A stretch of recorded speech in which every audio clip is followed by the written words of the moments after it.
I found out what actually happened to Aaliyah, there was no way I could stay. Oh my God. And then I started doing my research and I started talking to other victims. I should have never signed that non-disclosure agreement, but I did. I took the blood oath, and so did my first husband. Whoa. And I left. That's why it ain't never been right since, because you left Exactly. it. You don't leave anything like that. I did. And he was paid to be my husband so no one would know who I was really involved with. If you're anything like me and you just finished watching 50 Cent's Diddy documentary on Netflix, something probably stood out immediately. Jay-Z was nowhere to be found. Not one clip, not one photo, not even his name mentioned. That wasn't accidental. Netflix allegedly blocked an entire segment from episode 4, a section insiders say was titled The Jay-Z Tapes, and 50 Cent reportedly pushed hard to keep it included. But at the last minute, it was removed. And now I'm about to explain exactly what they didn't want viewers to see. I already know what some people are thinking. How would a random YouTuber know what Netflix cut from a major documentary? That's a fair question. But here's the thing, I've got receipts. I've been following blind items tied to this documentary for months. Way before it dropped, I talked about how 50 Cent had a serious clash with the producers because he wanted too much control. People said I was reaching.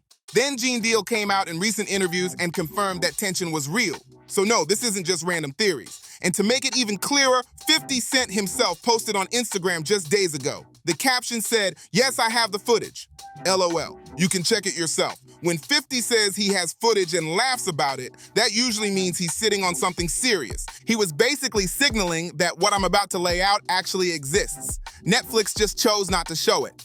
And before we get into what was cut, let me ask you this. Did you notice how almost everyone else caught attention in that documentary? J-Lo was mentioned, his story was discussed, Cassie was front and center, but Jay-Z was completely missing, not even a single photo. That wasn't some random oversight, that was damage control. When someone that powerful gets a full pass while everyone around them is getting put on blast, you've got to stop and ask what's really being protected. Something clearly wasn't meant to surface. And trust me, this part gets messy fast. Before we break down what was cut, there's something important you need to understand. I'm not about to run through their entire history or waste time on side stories. I'm sticking strictly to what you came here for. Jay-Z and Diddy weren't just industry acquaintances bumping into each other at events. They were tight, real tight. And this wasn't just about music collaborations or business handshakes. It ran way deeper than that. This is where Gene Deal comes in. You know, Diddy's former bodyguard, who's been speaking very freely lately, he directly shut down the claims made by Jay-Z's lawyer. When Diddy started catching serious legal heat, Jay-Z's legal team rushed out a statement saying they weren't really friends like that. Gene basically said that was false, plain and simple. Here's what Gene actually said, and you can watch this yourself. Wasn't playing football, and they wasn't playing hockey or soccer for Diddy to come on stage, pat him on his ass, and then make the statement to people in the world that can't nobody call me Sean but Jay-Z. Now, I don't know what kind of statement, and I can't say, I wish I could say half a homo, but I know I can't say it, but I don't know what kind of half a homo that is, and you trying to say that you're not close to somebody. You coming on stage, patting them on their ass, and then you making a broad statement to the public, can't nobody call me Sean but Sean Carter. And I heard Jay-Z said the same thing about them. But they were so close that they had matching white girls together. Gene explained they weren't hanging out playing basketball, baseball, or football. So why did Diddy get on stage in Atlanta and pat Jay-Z on his backside? And then Diddy told everyone, can't nobody call me Sean but Jay-Z. That's a very specific kind of familiarity. And Jay-Z returned that same energy right back to Diddy. Gene also mentioned they used to joke about dating the same type of women. He said they'd see each other and say, "Yo, how's your skinny white girl doing?" This isn't the kind of talk casual associates have. This is the kind of connection where people know each other's deepest business. And that's exactly why Jay-Z appears to be keeping his distance right now. And this is where things start getting very interesting. You probably remember when Jaguar Wright went on Piers Morgan's show and began talking about Jay-Z and Diddy. That segment vanished almost instantly. 1 minute it was up, the next minute it was gone. How does Jay-Z sit down with Gayle King and she not ask him one question about the intersection between him and Aaliyah and Robert Kelly? This is insane that people keep refusing to see what's right. During that appearance, Jaguar was explaining why so many people in the industry are scared to speak up. Then she started calling out names. Not vague hints, not coded language, actual names. Shortly after, the entire segment disappeared from circulation. When someone has enough influence to make conversations vanish from a major TV platform, that tells you a lot. That kind of power usually means something big is being protected. And that brings us to what 50 Cent reportedly wanted viewers to see in episode 4. According to multiple claims, the first major reveal centered on allegations about Jay-Z's private life. And when people say private, they mean extremely private. Jaguar Wright has alleged that Jay-Z has multiple children from past relationships that the public doesn't know about, claiming that legal agreements and payouts were used to keep those situations out of the spotlight. Jaguar has been in the industry for decades and is known for speaking bluntly. In one clip that circulated online, she said, "I actually have verifiable knowledge of all 15 of Mr. Carter's illegitimate children that he hides from the world." That number made a lot of people pause. Here's a fun little fact. I actually have verifiable knowledge of all 15 of Mr. Carter's illegitimate children that he hides from the world. These are allegations, not proven facts, but they're claims that stirred serious conversation. According to insiders, 50 Cent wanted to include documentation and testimony tied to these claims. That's the kind of material Netflix reportedly chose to leave on the cutting room floor. But Netflix reportedly shut it all down. Too risky, too much legal exposure, and honestly, likely too much pressure from Jay-Z's legal team. Think about it for a second. If someone is just a successful businessman, why would there be so much secrecy around their personal life? Why would there be repeated efforts to silence stories?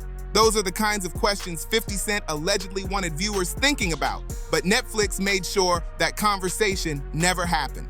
Now, this next part is uncomfortable, and it should be. Not because it's proven fact, but because of how serious the claims are. Jaguar Wright has framed her statements as allegations and opinions, but she claims 50 Cent had sources willing to speak on camera about troubling industry practices. Netflix, according to insiders, refused to touch any of it. Here's what was allegedly planned for episode 4. Finally gonna have a real conversation about whether or not Rihanna was trafficked to Def Jam. She was an innocent baby when she came over here. And look She at was her now. 14 going on 15 years old, flown over without parental supervision in a private plane by a man who was supposed to be a producer who auditioned her at 3 a.m. in the fucking morning in a hotel room, auditioning at 3 a.m. in the morning, a 14-year-old girl. With no parental consent. Nobody. She was flown to another country. She was taken to Def Jam headquarters.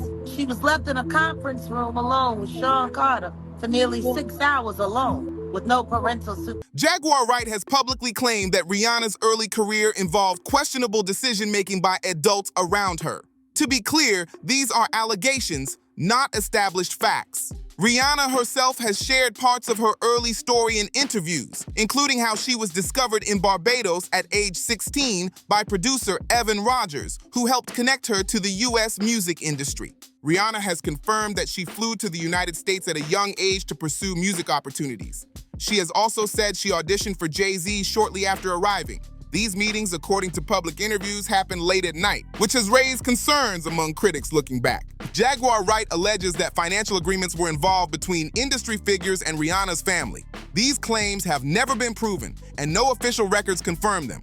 There have also been long-standing rumors online questioning how immigration and work permissions were handled early in Rihanna's career, though no violations have been legally established. What 50 Cent reportedly wanted to highlight was how normalized these situations were in the industry at the time. Netflix, however, chose to avoid all of it entirely. So how did she even get there? According to claims made by Jaguar Wright, Rihanna was allegedly listed under someone else's name on a private plane manifest. The allegation suggests that when people have enough money and influence, movement can happen with very little oversight. These are claims, not proven facts, but they are part of what has fueled long-running industry questions.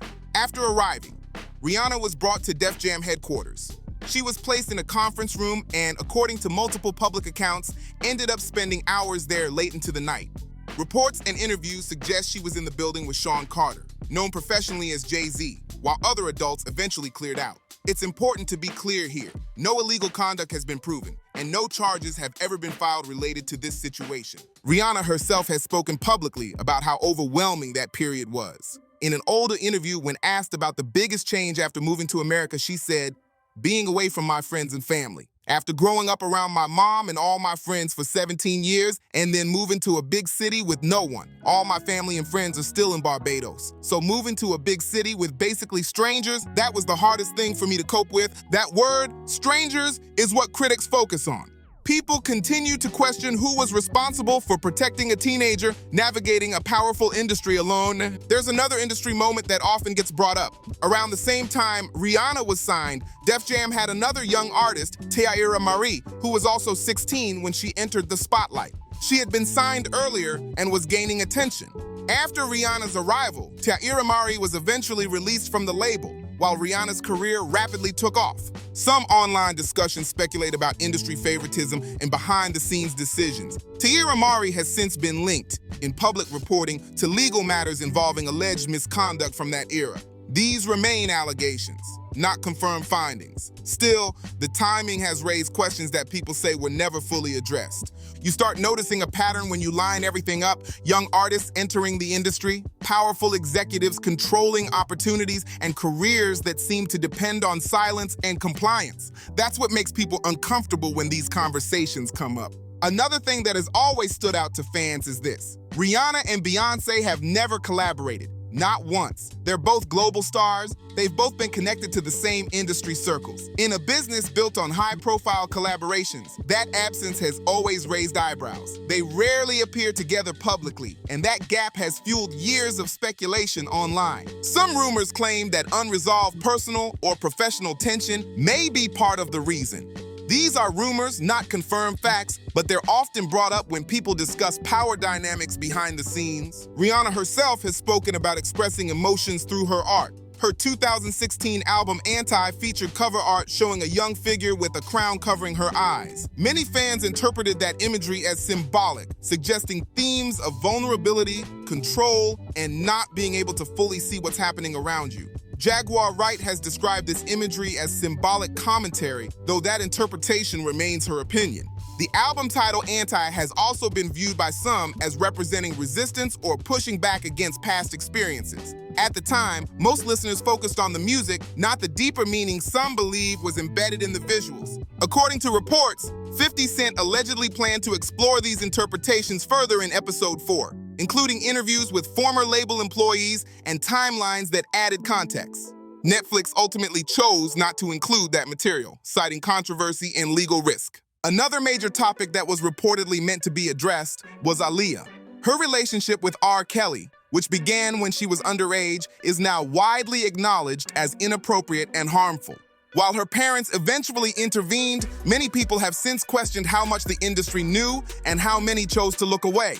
Dame Dash, who was Jay-Z's business partner at the time, has gone on record saying he wanted nothing to do with R. Kelly. According to Dame, everyone in the industry already knew what kind of reputation Kelly had. Most people kept their distance. Jay-Z didn't. He didn't just collaborate once or twice. He made full joint albums with him. Not a feature, not a remix, entire projects. And that's where people start raising eyebrows. At the same time, rumors have circulated for years that Jay-Z showed interest in Aaliyah while she was still connected to R. Kelly. There is no verified proof of this, and that's likely why Netflix stayed far away from it. What is documented is that Dame Dash later dated Aaliyah when she was an adult.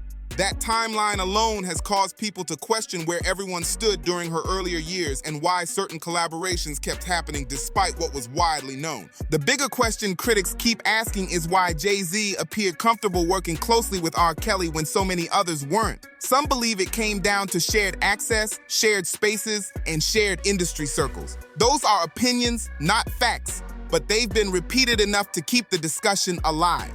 Jaguar Wright has added fuel to this conversation over the years with her own claims. She has said publicly that she was pressured into signing strict non-disclosure agreements to stay quiet about what she witnessed in the industry. She has also claimed her personal life was manipulated to maintain appearances, though none of this has been proven in court. Jaguar has said that learning more about what happened around Aaliyah pushed her to speak out. What she means by that has never been fully explained. Last question. I asked you to do this earlier, but I just want you to do it even more, go detailed. What do you predict will happen next in the future? You know, it's like you see it before it happens.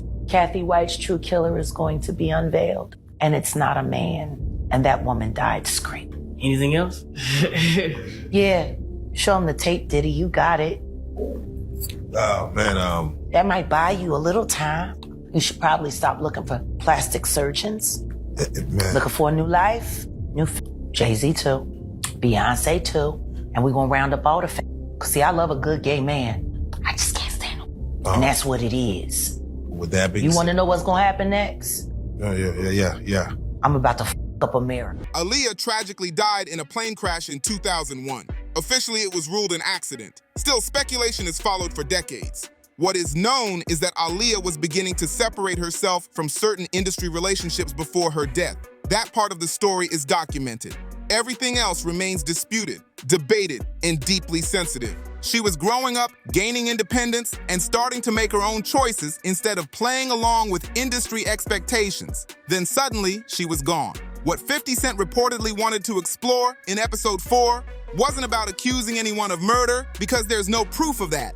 The goal was to highlight a pattern where young artists were tightly controlled, discouraged from speaking, and faced serious pushback when they tried to step away from powerful systems. According to people close to the production, Netflix shut that entire direction down. Too many legal risks, too many influential figures who could cause problems, so the material was cut completely. Here's the part that unsettles a lot of people. There are individuals in the entertainment industry who can appear on major TV networks, sit across from well-known journalists, and never be challenged with serious questions. And when someone does push those questions, the footage doesn't always last. That's exactly what people point to with Jaguar Wright's appearance on Piers Morgan's show. She sat down for an interview and openly discussed major industry names, including Jay-Z, Diddy, and Beyonce. She talked about alleged exploitation, industry pressure, and other heavy topics. The interview aired, clips circulated online, and then that portion quietly disappeared from official platforms. That kind of removal raises questions about influence and control over public narratives. One name Jaguar mentioned was Kathy White. Many people aren't familiar with her, and some believe that's intentional. Kathy White was rumored to have been personally connected to Jay-Z. According to unverified claims, she was pregnant at the time of her death in 2011. The official cause of death was reported as a brain aneurysm. There is no evidence of wrongdoing, and aneurysms are a known medical condition that can occur suddenly. Still, the lack of detailed public discussion has fueled speculation over the years. What remains clear is that once her name faded from headlines, the conversation around her largely stopped. There's really no way to properly investigate something like that years later, and that's why people say it becomes the perfect cover. Jaguar Wright has made some very serious claims about Kathy White, and those claims have kept the conversation alive even when official records stay quiet. Here's where some people think the situation gets darker. If Diddy truly had footage or information tied to someone close to Jay-Z, that would mean leverage. And leverage changes everything. It would explain why certain relationships never fully break, even when scandals explode. That's speculation, not proof, but it's how critics connect the dots. And Kathy White isn't the only name people bring up. Over the years, there's been a list of individuals connected to Jay-Z and Beyonce whose careers stalled suddenly, or whose lives ended under unclear circumstances. None of this has been legally tied together, but the pattern is what keeps people talking. One name that always resurfaces is Kimberly Thompson, Beyonce's former drummer. She filed for a restraining order years ago, claiming emotional distress and alleging unusual behavior. Some of her claims sounded extreme to many observers, and courts did not validate them. But here's what's often left out of the conversation. Kimberly Thompson wasn't a random person. She trained at Berklee College of Music. She was a respected musician, personally selected by Dr. Terry Lyne Carrington to be part of Beyonce's all-female band. She had a real career and real credentials. After filing her complaint, she alleged that work opportunities disappeared, and she eventually stepped away from the industry entirely. That's the kind of influence critics say this inner circle holds. The power to freeze people out professionally without ever saying a word publicly. That's why some people say we shouldn't instantly dismiss every voice that sounds unstable. Orlando Brown is a perfect example. He's been labeled everything from troubled to unreliable. But when he speaks about what he claims to have seen in the industry, some believe there may be truth mixed into the chaos. Orlando Brown went viral specifically for talking about Diddy's parties, and that's where this story keeps heading next. Orlando Brown described what he claimed was a massive bed in Diddy's backyard. something he says was used during late-night parties. The clip is still online if you look for it. He talked about people being there for hours and mentioned names that listeners assumed referred to major industry figures. Those claims were part of the material 50 Cent allegedly wanted included in episode 4. According to insiders, 50 planned to map out the party scene and show how Jay-Z and Diddy moved in the same social circles, not just as business partners, but as people deeply connected behind the scenes. Netflix reportedly backed away fast, likely due to legal exposure. Gene Deal touched on this in a recent interview. He said a lot of entertainers kept questionable behavior quiet for years, but platforms like YouTube changed that. He also made a point to say these weren't street figures with codes of silence, but entertainers protecting images and money. The fear, according to critics, is what happens when someone speaks up. Careers stall, doors close, sometimes moments get overshadowed. People point to Killer Mike's Grammy night as an example. After winning multiple awards, he was briefly detained over a minor issue that many felt could have been handled quietly. Online whispers claim powerful names were unhappy with his outspoken views, though no proof has ever surfaced. So why was episode 4 cut so heavily? Why remove content 50 Cent reportedly fought to keep? The simple answer people keep coming back to is influence. Jay-Z isn't just an artist. He's a major power player with deep connections across entertainment and business, and Netflix chose not to challenge that. When Netflix executives allegedly learned what episode 4 contained, they knew airing the so-called Jay-Z tapes could open the door to non-stop legal chaos. Injunction threats, aggressive lawsuits, and pressure from other powerful figures who wouldn't want their names dragged into court. Netflix reportedly decided it just wasn't worth the risk. Instead of releasing a full, unfiltered documentary, they chose the safer route. Tell part of the story, protect the platform, and avoid a legal war they might not survive. And let's be honest, everyone knows who people are hinting at here. It's an open secret, but very few are willing to say it out loud because Jay-Z still holds serious influence in the industry. That's why this segment never saw the light of day. Now I want to hear from you. Drop your thoughts in the comments. Do you think Netflix was pressured behind the scenes to cut this entire section? Do you believe there's truth to the allegations involving Rihanna, Aaliyah, and Kathy White? Or do you think this is all speculation driven by old grudges and internet rumors? Either way, the conversation isn't going anywhere. Stories like this don't disappear, they just get delayed. If you found this breakdown interesting, make sure you like the video, subscribe to the channel, and share it with someone who needs to see it. Leave a comment with your take, and as always, I'll see you in the next one.